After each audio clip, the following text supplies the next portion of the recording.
What's the best way to have a successful dating life that will carry to marriage? It will carry to marriage.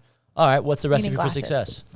What's got to go? You're making a successful, marriage. It's going to last. Mm-hmm. So what do you got to make? What's you got to be in there? I think one thing you got to have in there, obviously, is you got to be going the same direction. Yep. Which is following Christ. You're both following Christ. Bam. That's number one. Number two? I think you said like guarding each other's hearts. Like if you continue to love waits. Huh? Love can wait. Yeah. Yeah. Yeah. I think guarding each other's heart, but like that will help you develop the muscle of laying your life down for someone. Yeah. If you're thinking about that other person and protecting them and their self, I don't know, like their who they are, how they feel, all of that, that's going to get some practice into you about thinking about laying your life down for someone. Song of Psalms, chapter 3, the wisest man who's ever lived, Solomon. Yep. He says, do not waken love before it's time. Yeah. Do not awaken love. Don't wake love up until it's time. Because love's powerful, man. Love will make you do the craziest things in the world, right? Yeah. Fear will make you do crazy things, but love will really make you do crazy things. Man, I think about how much I love God, and I feel like there's like nothing I wouldn't do for him, right? I feel like how much I love you. I feel like, man, how much I love my daughter. Dude, I already look at my daughter, and I'm like, I hope I don't have to do time for her. But your boy will go to state penitentiary for this young girl if I need to. I'll do anything for her. And that's the thing is like, you don't want to waken up that love. It's so powerful. So powerful. And God is love, and that's like when you are living your life and sacrificing your life for others, like, man, love is so powerful. It'd make you do crazy things. And you don't want to awaken that love at 12, man. Yeah. You don't want to awaken that love when you're not ready, So only that. It takes maturity. People don't want to hear the mature answers a lot of time, but the truth is like, you want the recipe? Wait till the right time. You know what I mean? If you're not ready, don't do that. So what else?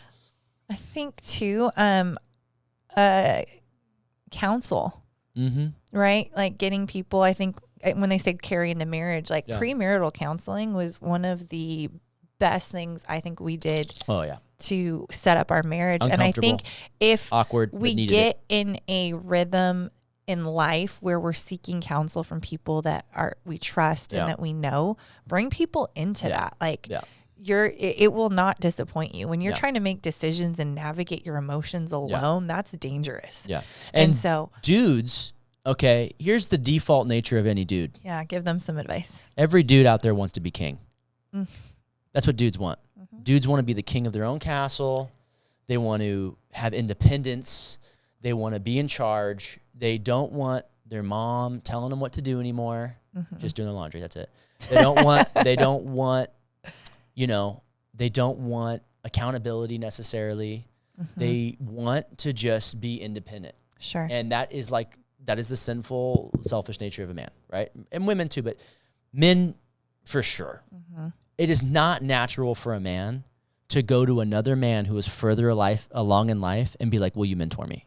Right. It's not natural to be like, hey, pastor, would it be possible to meet with you and run some things by you? It's not, men don't want to go to life group. They want to run that solo thing. Yeah. And when things get hard, I've noticed that men especially pull back.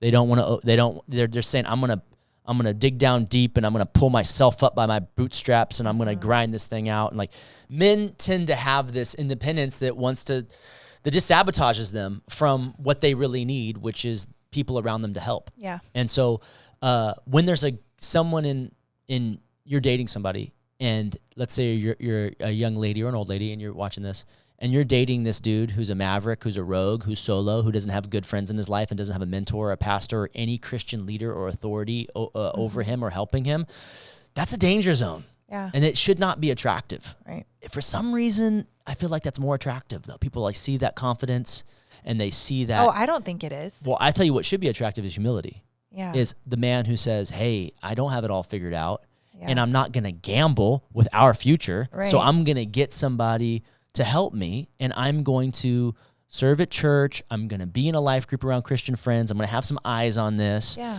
Because, I I'm telling you, you can see, anybody who's been there can see pretty quick. Like, you see the guy, You see the guys that he's hanging out with? Yeah. Those are immature guys. You don't want to date somebody who hangs out with those jokers. Oh, you see his inconsistency in life. Oh, you see his temper, or you see the way he spends his money. That's not evidence of a good situation there. Yeah. And then you get into, but you're dating somebody, and that man has that authority and help. That should be so appealing. It's so, like, there's so much security in that. You've always had that. Like, since before we were dating, I remember you having mentors in your life. You'd go meet with them.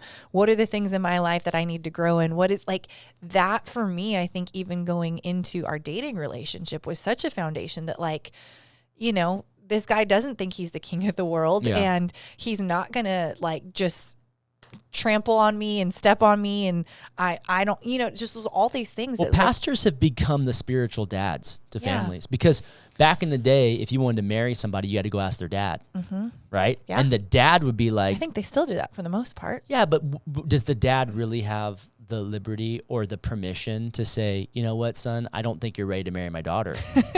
I want you to work on these 3 things. I want you to get a job. I want you to pay off your car. I want you to, like, I want you to, whatever, Yeah. Stop looking at pornography before you marry my daughter. Like, we don't necessarily, the role of a dad is supposed to do that for his daughter. Right. And, pastors have become spiritual dads in a way like that, and mentors. You need to have someone be like, you know what, son, I think you got a good thing going with this girl, but I'm afraid these 3 things over here might sabotage you and your future with her. And if you really do care about her enough to want to marry her and you want to go the distance, I think it would serve you well and her well to just kind of work on these 3 things. Make sure you got self-control in these areas. Make sure you kind of got these things lined up, have some money saved, get out of debt, and then you really set yourself up for a successful future. And you're doing that because you care about her so much. And where is that arrangement in a dating? Because this is the recipe for success. Go in the same direction. Yep. Right? You have people around you, so you're not by yourself, and you're willing to wait a little bit on it and not, just go all completely off your feelings. Yeah. That's good. Guard your heart.